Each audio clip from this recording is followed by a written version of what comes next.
Bismillahirrahmanirrahim. Assalamualaikum warahmatullahi wabarakatuh. Tugas hari ini saya akan menjelaskan terkait dengan tugas kelompok 3 agenda kedua berkaitan dengan tema optimalisasi pengeluaran barang milik negara pada Balai Diklat Keagamaan Bandung. Presentasi ini membahas tentang optimalisasi barang milik negara, di mana pengeluaran barang milik negara yang efisien dan transparan sangat penting untuk menciptakan akuntabilitas penggunaan anggaran. Di sini akan menguraikan bagaimana nanti latar belakangnya, kemudian juga analisisnya, rekomendasi perbaikan dan strategi kepemimpinan mencapai pengelolaan BUMN yang optimal.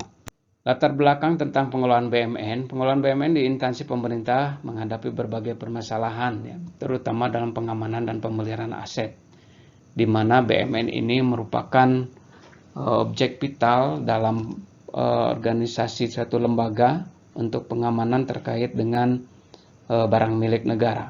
Faktor internal seperti kurangnya pemahaman aparatur negara dan faktor eksternal seperti kurangnya sarana pengamanan menjadi akar masalah. Koordinasi yang lemah juga berdampak pada penyalahgunaan abai terkait dengan aset negara. Dalam hal ini BDK Bandung ini mempunyai barang milik negara meliputi barang bergerak dan tidak bergerak. Namun BDK Bandung pada saat ini belum memiliki tenaga profesional yang mengelola BUMN. Dalam artian ini ASN yang menjadi jabatan fungsional terkait dengan pengelolaan barang milik negara. Sehingga pengelolaan barang milik negara belum optimal, terutama dalam identifikasi dan penghapusan barang rusak berat untuk ditindaklanjutinya. Analisis masalah atau akar permasalahan.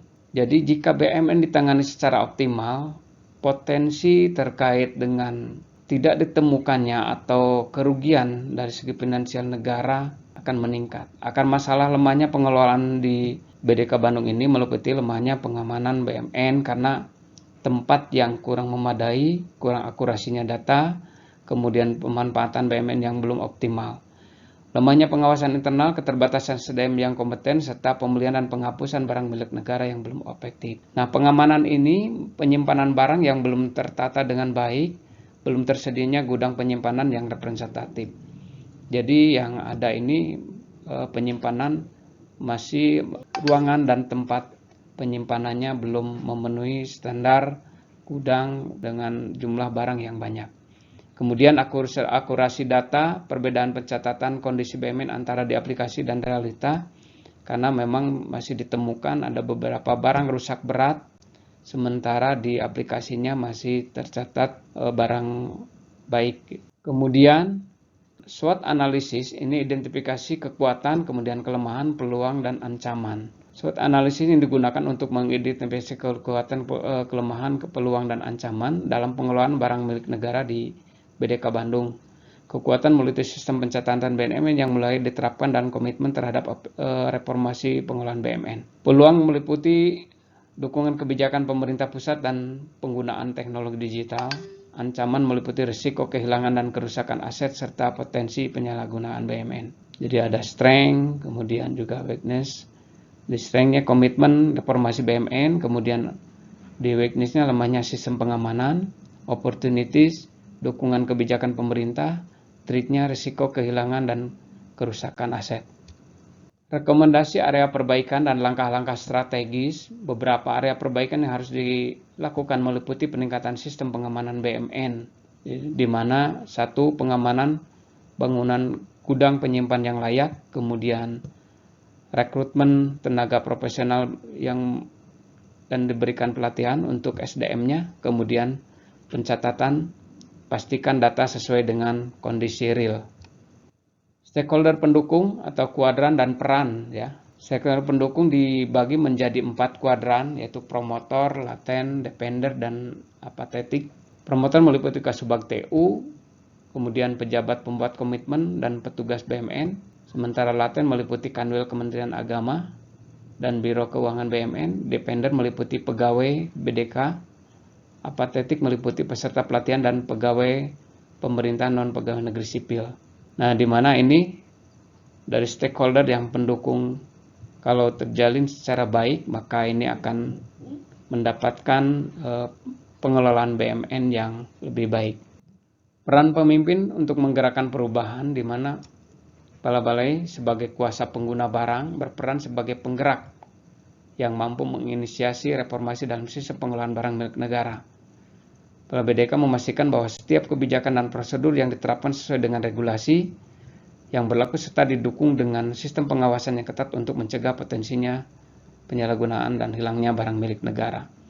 Nah, sehingga pengawasan ini dilakukan oleh kepala sebagai kuasa pengguna anggaran dengan cara satu, tata kelola, terapkan prinsip akuntabilitas dan transparansi, kemudian pengamanan, pastikan sarana dan prasarana penyimpanan memadai, kemudian di SDM-nya inisiasi program pelatihan dan sertifikasi terkait dengan pengelolaan barang milik negara.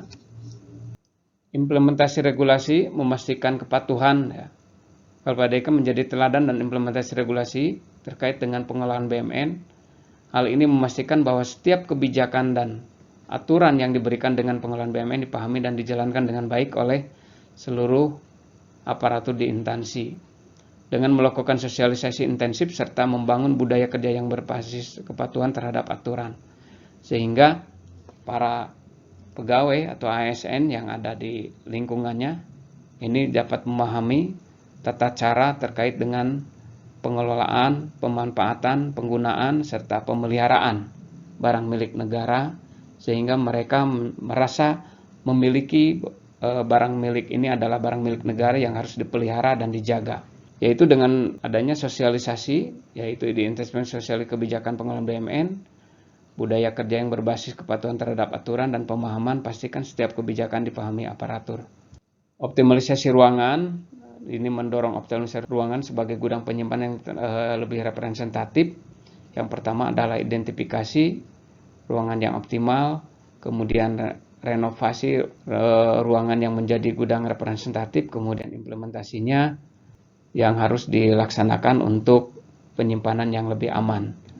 Kesimpulan untuk menuju pengelolaan BUMN yang optimal, di mana fokus area perbaikan ini pengelola BUMN di BDK dapat menjadi lebih efektif, efisien, dan akuntabel sesuai dengan prinsip tata kelola pemerintahan yang baik. Kepala BDK berperan penting dalam menggerakkan perubahan, memastikan implementasi regulasi dan meningkatkan kualitas SDM, optimalisasi ruangan sebagai gudang penyimpanan representatif juga menjadi langkah penting dalam pengamanan aset negara.